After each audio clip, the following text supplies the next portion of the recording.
It was around somewhere during September in the year 2007. Bandai Namco Entertainment Inc. would release a brand new arcade game in Japan. This game had a decent sized popularity, but it was only in 2009 when it was published to Southeast Asia when it started to get its popularity raised. A player would insert the coins in and be greeted by familiar words and a title card. 百獣大戦アニマルカイザー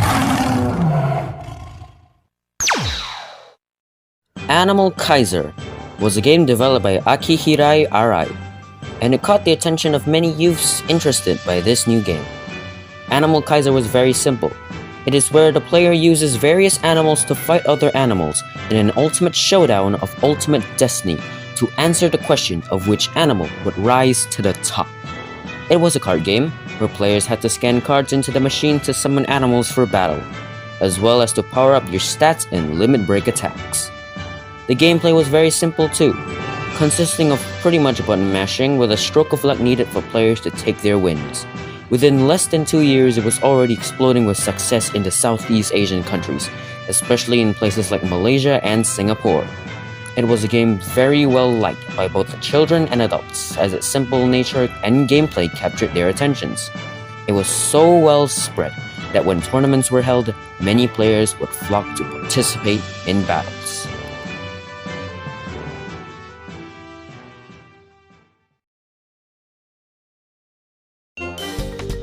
Animal Kaiser never really had much of a story. It was mostly 95% brainless fighting with information usually left in short info boxes on the cards themselves. The Animal Kaiser comics did have some sort of story, but many of the popular characters were not included in the story and it only ran for like 8 chapters. Thankfully, there seems to be a general storyline for the Animal Kaiser series. It starts with Leo the Lion Cub, son of Galleon and brother to Apollo on his journey to become an Animal Kaiser. He defeats the Dark Lion Scorch, trains and becomes an Animal Kaiser with some of his friends. Leo eventually has a son, Celio, who pairs up with Regulus, one of Scorch's sons, despite us never actually seeing any of the other brothers at all. They all work together to battle many other foes, gain more friends along the way, and eventually at the end of the series face the Galactic Invaders, which to this day are the most powerful villains of the entire Animal Kaiser franchise. There are also several parts of the story that are unfortunately not expanded on much, but could have had a lot of potential if they were to be used. Examples include Brutus being the older brother of Master Blue, the fact that Apollo was a liger and not a lion like his brother Leo, the origins of the ninja animals, the previously statement of Regulus being only one of Scorch's sons, and a lot more. Quite a shame I must say, but it was only a mostly brainless fighting game after all, so I can't ask for too much from it.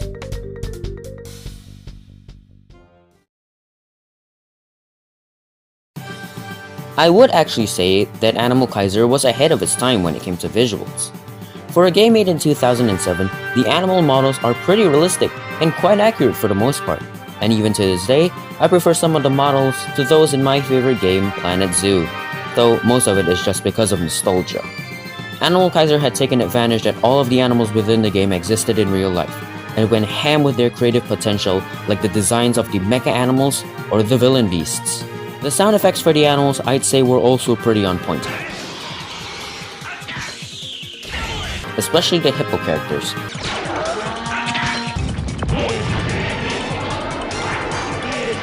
Though it did get a tad bit annoying when all the big cats basically had the same roar.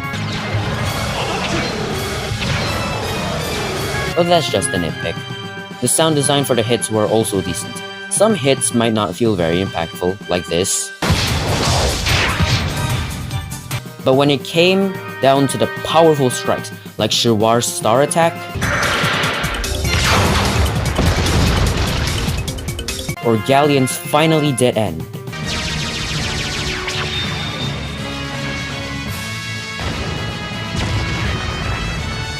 it can really sell the impact of that said powerful strike. The stages, while extremely limited with only 5 in total, were overall decent. They set the environment very nicely, but with such a large roster of animals from many different regions by the endgame, I was expecting many more stages to have come into play. Imagine how awesome it would have been if we got a tundra, swamp, beach, snowy field, or even a volcano battlefield. Heck, for the final battle between the galactic invaders, we could have had a stage where the Earth was crumbling and its core was slowly being revealed as lava cracks flowed and spewed throughout the entire battlefield, rather than just a generic boss battle stage. Heck, even by the successors of the Animal Kaiser, there weren't even any new stages. It is quite upsetting, but thankfully most of us were just invested in watching the animals fighting rather than the backgrounds themselves.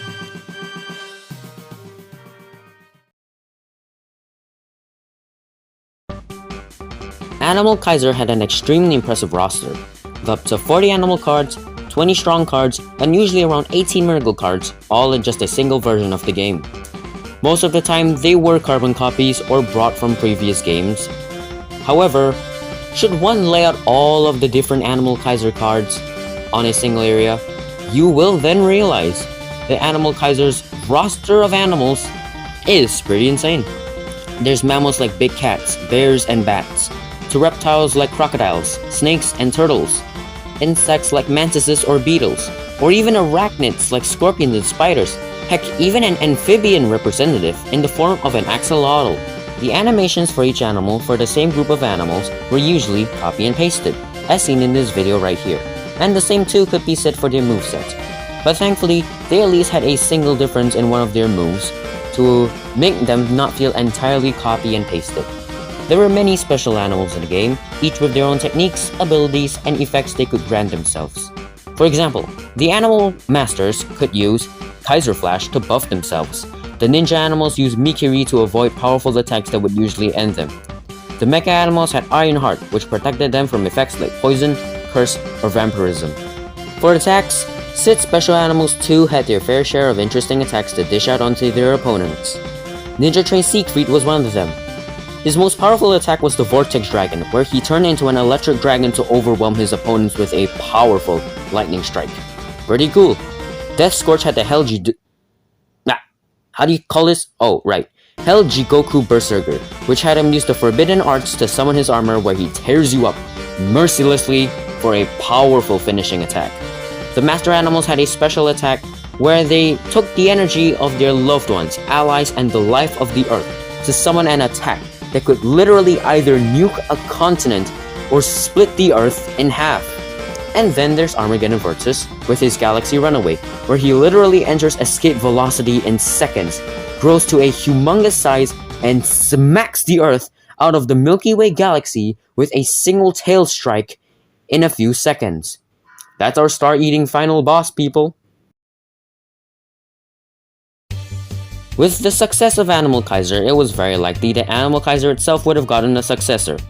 In this case, its first one came in the form of Great Animal Kaiser. The format was far different from the original Animal Kaiser. Rather than strong cards that helped buff your stats, they were replaced with friend cards, essentially bringing your homies with you for a gang fight, though the miracle cards were still there with their absurd ways of being used. This time, the story revolved around the sons of Celio and Siegfried, Rajan and Bolt, as best friends. They battled the demon animals with the aid of many new and old friends, like the samurai animals or the white knights. The next continuation after Great Animal Kaiser was Strong Animal Kaiser. This game was likely more well-liked than Great Animal Kaiser, as it finally brought back the use for the fighter cards of the original Animal Kaiser games so that they could be used once more, giving the old cards a meaning to be finally brought back again.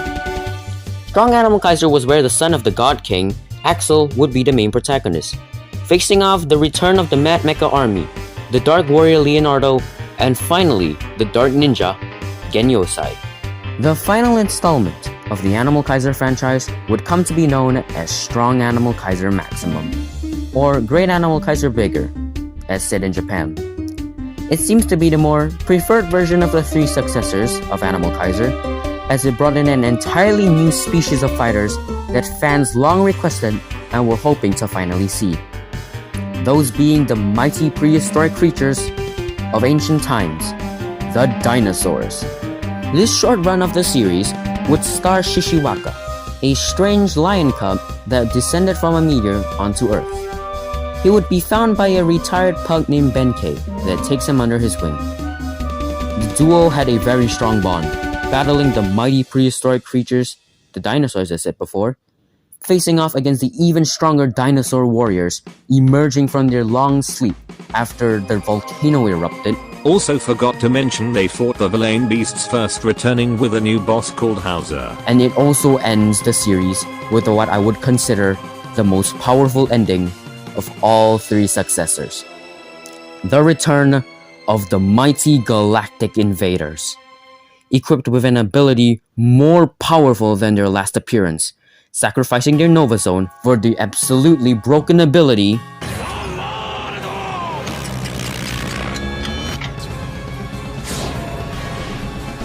Time, huh? Next week.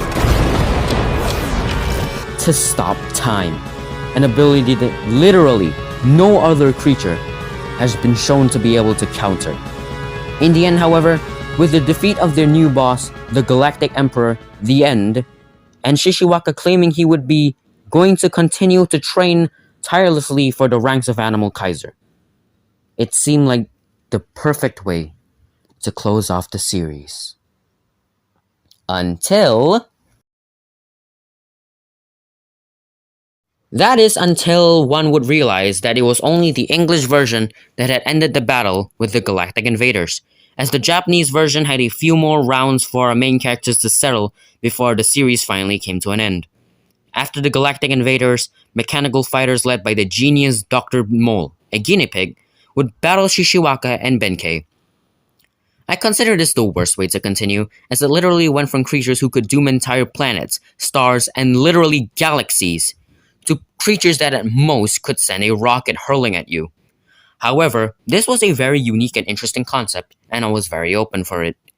The star of the team was known as Number 00, an artificial lion that could shapeshift his body into any creature or weapons by turning into a liquid, overshadowing his allies, the mighty Killer K and the Harada brothers. It then continues with what I'd say was even worse for a continuation after the Galactic Invaders, an American hippo pop star named Hippo Chio with his army of animals to protect himself. Honestly, I think that tiger right there, the samurai tiger, would be the dumbest thing I've laid my eyes upon in all of Animal Kaiser history. But at least the army elephant seemed cool. However, thankfully for the Japanese version, Bandai Namco finally seemed to get back on the right track, just perfect in time for the finale. A plant dragon-looking monster by the name of Jangoru Moa would be the final boss of all of Animal Kaiser, using its plant buds to affect all of the Earth's creatures with the sole intent of having only plants dominate the entire planet. However, it did make the mistake of fighting a time-stopping, planet-bursting lion, and of course he got defeated. After a nice speech by Shishiwaka sparing Jangoru Moa himself would eventually become an ally to Shishiwaka. And the parasitic plant effects are all removed from the Earth, giving us a happy ending and a good step to finally end the legacy of this great game. After almost a decade of going strong, Animal Kaiser stopped production around the year 2016. It's certainly upsetting to say farewell to a series that was once beloved by so many people. It's even worse that if it's being forgotten. In some countries like my own, Singapore, pretty much every Animal Kaiser arcade machine has been removed and this memory is slowly being forgotten. However, that spark that once resided within all the hearts of many people seemed to still be able to be awakened to this day. With some Animal Kaiser machines still alive in countries like Malaysia and Australia, Kaiser Rio 788 dropping his remixes of the main Animal Kaiser stage themes, the memory seemed to continue to remain. Well, I myself wish to keep that memory too. I wish to introduce Animal Kaiser more to the public, more to the general audience. But how will I do that? Well, I wish to introduce them to my favorite YouTube web series. However, that would be a story for another time. For now, let's hope that the legacy of Animal Kaiser will still remain for a long time. Thank you all very much for watching. This video was definitely hard to make, with not many things going on for Animal Kaiser, and myself stuttering at many speeches. However, if you did like this video and my other ones as well, be sure to subscribe. And if you don't, that's cool too. I hope you will all have a good day, and I will see you all another time on my next video. Be sure to fight on! Never gonna give you up, never gonna let you